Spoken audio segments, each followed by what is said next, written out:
What's up, you damn gorgeous, beautiful gamers? Welcome back to Role-Playing Games. This is Mariel Kona in the internet, where we like to discuss about RPGs. Today we're going to be discussing, again, about Kingdoms of Amalur, specifically about builds. Before though, I should very much like to invite you, like always, to hit that like button if you find the information useful, and to subscribe to the channel because we talk about RPGs in here. Here you'll find reviews, news, guides, so on and so forth, all focused on the latest releasing RPGs. That being said, let's move on to the matter. Before though, little disclaimer. I am not going to be using any crafted gear for this specific build. I know it is an undeniable truth that the best gear that you can possibly find in Kingdoms of Amalur is crafted gear. Although I should very much like to use the Fatesworn gear, armor sets, to add a little bit more versatility, to add a little bit more of taste, of flavor to those little pieces of gear that we were able to get in Kingdoms of Amalur Fatesworn.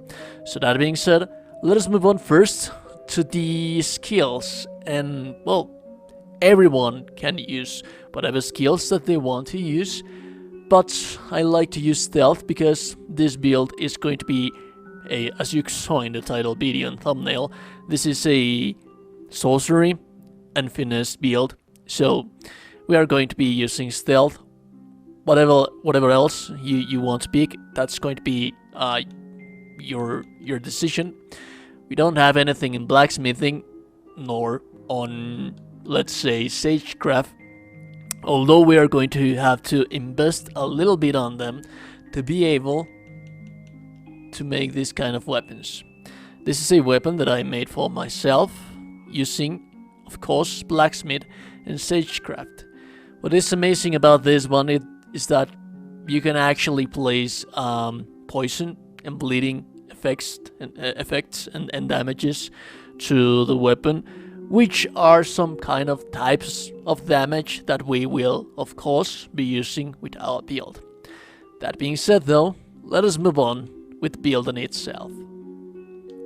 On destinies though, it is going to be the Shadow Caster.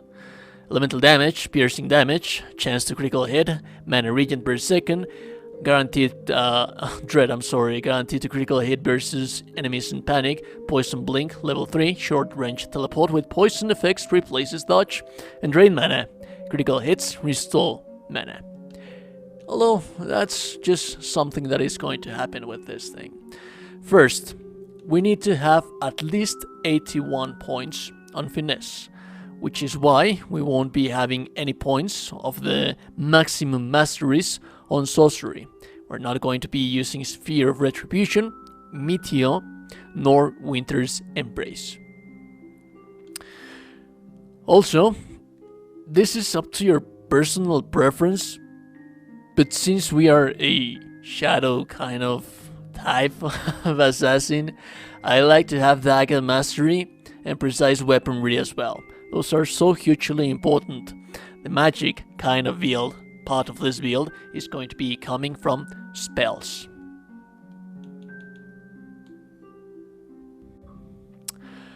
So, on the other skills that we have, we're not going to be using a longbow, we're not going to be using bows with this one. This is hugely important for the build, Shadow Flare. We'll talk about that a little bit later when we speak about the gear, but this is hugely important that you have it. This is also hugely important. Your Deadly Grace allows you to deal tremendous amounts of damage from stealth. Unlocks new sneak attacks with daggers or blades that can instantly kill an unaware enemy if you deal enough damage, which will also increase our critical hit damage when we attack enemies that are not that they are unaware of us. We're also pairing that with this one, critical hit damage plus 40%, hugely amazing. This one is just like collateral damage. Hugely important envenomed edge, and as much as we can get from it. We're also going to be improving our Shadow Flare with Enduring Agony. Those are going to be pairing together quite nicely. And then we have Smoke Bomb. We're going to be placing some poison into it as well. Smoke Bomb is one of the most amazing stealth kind of abilities that we have, because it allows us to go instantly, immediately to stealth and become invisible and get some free backstabs while on combat. What we want to use, maybe, it's Gambit. This is actually one of my favorite kind of skills that we have in Kingdoms of Amalur. It places some bombs on the battlefield, and these bombs, they're actually quite highly damaging things. And finally, Execution, which will increase our bleeding damage. Well, not really. Each hit against a bleeding enemy has 16% chance to do 20 bonus damage. 220 bonus damage, not 2020. Sorry about that. But all of that, you will notice that is synergized to properly be able to get the most out of your build. Let's move on to Sorcery then. The most important thing about your Sorcery is it's going to increase your Stormbolt to be able to get the final tier, which is Tempest. We're not going to be using that much of Ice Barrage with this build, nor Mark of Flame, because to be able to get them to the final tier, we would need to place some points into Meteor and Winter's Embrace, which will not allow us to use Gambit nor Execution. With other kind of builds, purely magic builds, Meteor and Winter's Embrace, they are so very powerful, but not so much with this one, as we will see here in the armor a little bit later in the video. Sphere of Protection, it's always nice, a sustained skill. One of the most amazing skills that we will be using as well is Elemental Rage, because it's a really high damaging spell that combines all of the elements into one single attack. Healing Surge, which is nice to have, although we do not have it. This is mainly just collateral damage of this one. We will be healing in combat, we'll talk about that later. And then we have the Summon the Fair Gotha. He's my friend, he's Eustace. I like to have Eustace around while I fight against the enemies. So that said, let us move on now to armor set, to the pieces of gear that I have. Mainly what I wanted to accomplish with this specific kind of armors placed together is that I wanted to look cool, but I also wanted to be as efficient as possible. To remember that I did not want to use crafted gear, because it's just like the game is already broken, the game is already easy enough for us to be breaking it even more. So, like I said, I did want it to use the Fatesworn armor parts. And in here we have 3 parts of the Abyss armor set. Ideally, the head is going to give us health, critical hit damage, and mana regen per second, which is nice because we are going to indeed be using quite a lot of spells. But what interests us the most is that healing an enemy with your magic restores 5% of your health, plus an additional 2% per stacked Unholy Point effect. So ideally, what is going to happen in here is that when you stack the maximum void effect that you can possibly stack with this kind of setup, which is the maximum of 10, each time you kill an enemy, you're going to get back 25% health back to you, which is quite amazing. To have in mind though, that you have to kill an enemy with a spell. Although we'll talk about that later. On the chest, I wanted to use Last Breath armor because it gives us finesse abilities, +2 to finesse abilities. We're also going to be using that quite a lot. Chaos damage for our weapons, which is nice. And since I already had the Chaos chest, since I already had the Last Breath armor, to remember, this is an example of how absurdly overpowered crafted gear is. Take a look at this. It's just filthy. And that's not only it's just damn filthy. It's already, the game's already broken for that to be happening. Since I already had the Last Breath chest, and I decided, you know what, might actually as well use the Last Breath leggings as well, which will increase our poison damage. And do remember that our weapons do have poison damage, so that's nice.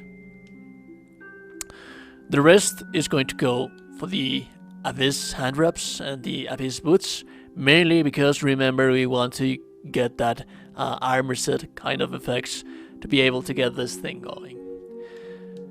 So ideally, this is a very, very versatile set.